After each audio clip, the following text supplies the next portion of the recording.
Hello, my friends. How are you? Welcome to today's Life With Herpes Live. I'm a little late today. I apologize. I am driving. I'm not driving. My husband's driving.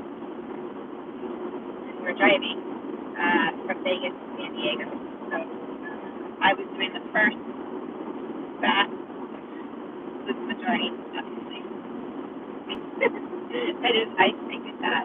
And then laughing. Anyways, and now we're getting to this. So, quickly, let me get the link that I can share it in our community. Got that. Okay. So let's use the fun filters. I'm not my fun filters are always fun. Do that one. Take it out now. Gone. I think gone. Okay. And then let's get to the questions. Get rid of that.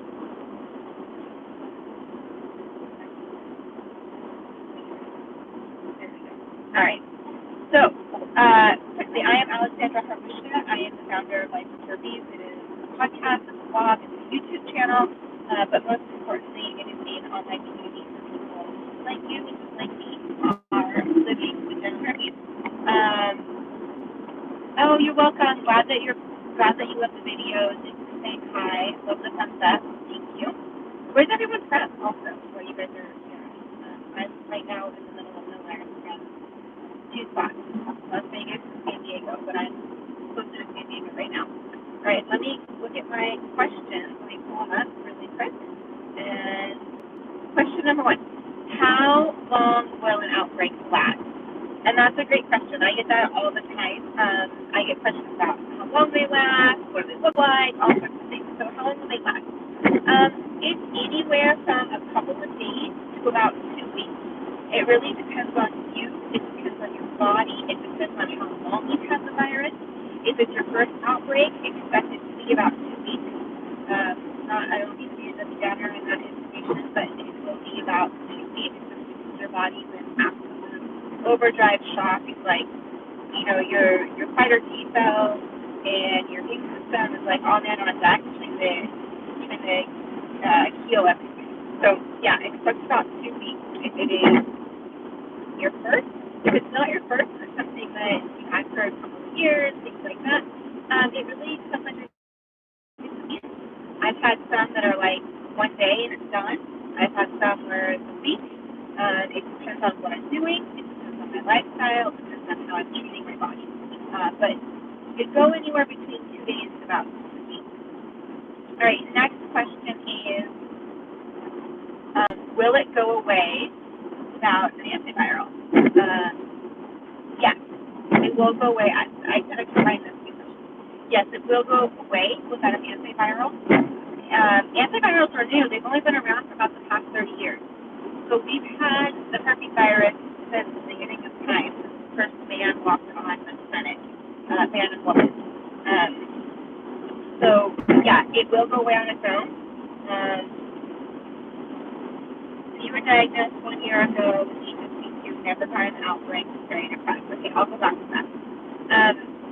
But yeah, it will go away on its own. The antiviral will speed up the healing process. Great. It'll definitely speed that up. But it will go away on its own. Another question that I get asked a lot in that is, will it leave a scar? And the answer is no, which is so mind-boggling because that's a pretty bad sore. If that was a bit, it would for sure leave a scar, right? Obviously, that would have been as bad. But no, it doesn't leave a scar, which is always mind-boggling to me. It heals up like it was never even there. I think it has to do with the skin type, as you know, the skin in our genital region and the skin on our lips.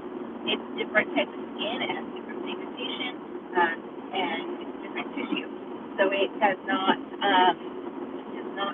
scar like other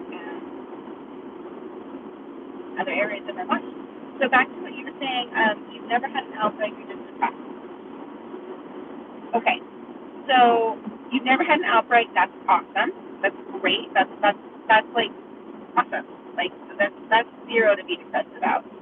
There's so many people that have tons of outbreaks all the time, but I'm really glad you don't have outbreaks. As far as being depressed, I really want to invite you to look at why you're depressed. Obviously, well, not obviously, I'm going to assume that it is because of having herpes, and I'm going to assume that it's actually not herpes itself, it's stigma, and it's the fear, or it's the possibility of rejection, or the what if, or will I be rejected, what will people think of me, what stereotypes do I fit into, or what story are people going to make up about me. And so that's probably my assumption of why you are upset or depressed over it. I really want to invite you to dive deep into that. I really want to invite you to maybe spend some time journaling about that, and find out why you're depressed about that. Is it the story? Is it your parents? Did a lover, tell you that you were a horrible person? Did you have it? Like, what occurrence happened that is giving you these thoughts? And then it's all bullshit, just so you know. Like, it's total bullshit. It's stigma, the stigma that was put in place to make us feel bad and make us buy a drug and make us contribute to putting other people down. I mean, it really is not good. And yes, I do hold support groups through our community. It is, if you are a member of Slack, there's information there for you as well. They are weekly, and yeah, there'll be information for you. So you can go to lifewithherpes.com/support group, and you can join. And that's how you can join our support group. So you can dive deeper into this. Sometimes it's one person, sometimes it's a lot of people on there. So it just depends. So we can definitely dive deep and take you without some fun. Okay. Next question. I gotta look at my questions here. Okay. So someone said if I do, it won't happen, right? And that's false. So that's one of the biggest myths or misconceptions or old wives' tales, whatever you want to say, about the herpes virus. People, and it's in their own defense, it's because they didn't know about it until recently. So we didn't know that our, hold on, I think I am using. Is that better? Is it, no, it sounds better? I don't know if that helped. I think I had my Bluetooth on, guys. Anyways, so, now I forgot my question. What was my question? What was I talking about? Passing it. Oh, passing it. Thanks, my love. I'm glad you're here. I got distracted. Okay, so passing it. So we didn't know until recently that when the virus was inactive, so when it wasn't a blister or a sore or a lesion, that we could still pass it. And the way that happens, and I go deep into this on other episodes, and I really recommend you go back and find them. Just go to the website, lifewithherpes.com. You can kind of scroll through. It's called asymptomatic or viral shedding. So I talk a lot about it and go into deep detail. Quick little Cliff Notes version is when any living organism, us, you look at trees, they shed their leaves. Us, like, I can shed my hair if I would just pull my hands through my hair if it wasn't in a braid. If I, like, wipe my eye, there's a tear that will come out. Just natural shedding and detox. The virus does the exact same thing.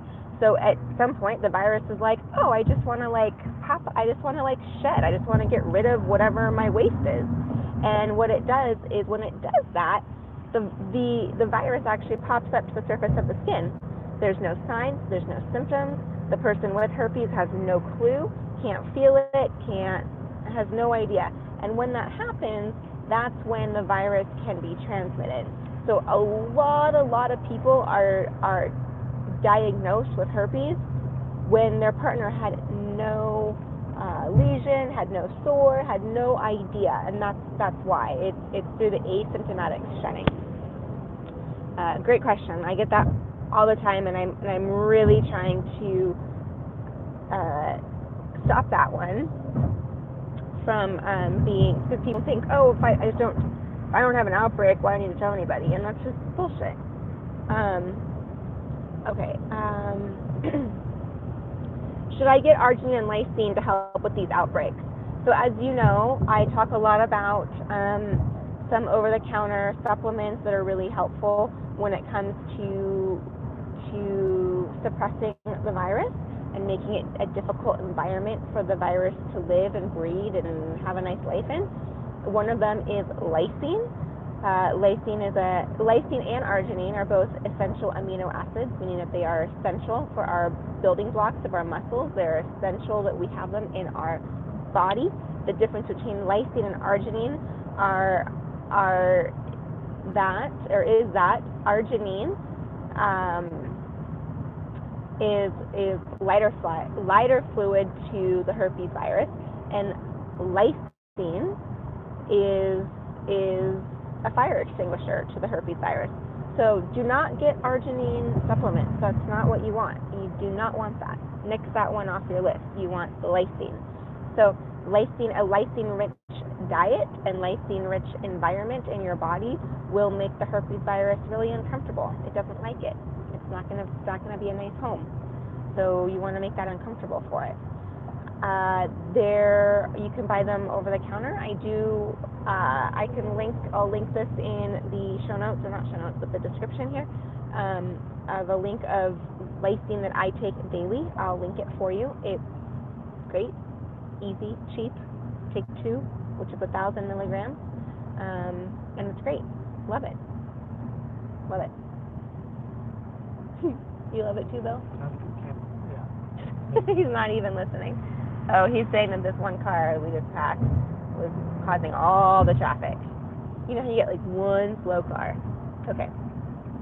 Can I kiss someone and pass herpes? Yes, but no. Depends. So I don't know when you ask that question if you have herpes. Not if you have herpes. Where you have herpes? Do you have herpes orally, or do you have herpes genitally? If you have herpes genitally and you kiss someone on the mouth, no, they cannot get herpes. It doesn't pass that way. It's skin to skin based on the location. So if you have genital herpes, you can kiss away all you want. You're not going to transmit it that way. If you have oral herpes, yes, you can transmit it. On the flip side, if you only have oral herpes, you cannot transmit herpes genitally through sex, vaginal sex, anal, or oral, well, you can if oral, depending on if one person has it. Make sense? So it's skin to skin and of the location. It won't just pop up somewhere else in your body. What questions do you guys have for me today? I'm a little late in the game today. I apologize about that. But it's Friday. It's Labor Day weekend. I only have genital herpes. Can I go down on a girl? Yes. You can totally go down on a girl. You can kiss a girl. You can still have sex with genital herpes. You can still receive oral sex with genital herpes. What I recommend, you can still have all these fun activities. What I recommend is using latex. And especially for oral sex, if you use a condom, then you're really protecting your partner a lot, because in oral sex there's not a lot of body parts that are getting touched. With vaginal sex or anal sex, there are a lot of extra body parts that could be touched, so you still are putting your partner at risk. But it's a conversation you should have with your partner and be fine. And just let your partner know and discuss it and talk to him or her about you having herpes, and you're going to do everything you can to prevent transmitting it, and you're going to use a condom. And on number 3, there's 3 things you can do to prevent passing herpes. Talk to your partner, tell them you have it, use a condom, and take a daily antiviral. Those 3 things will lessen the transmission rate tremendously. Just communication. How many times did I tell you, Bill? I'm like, I think I'm having an outbreak. She does. I do.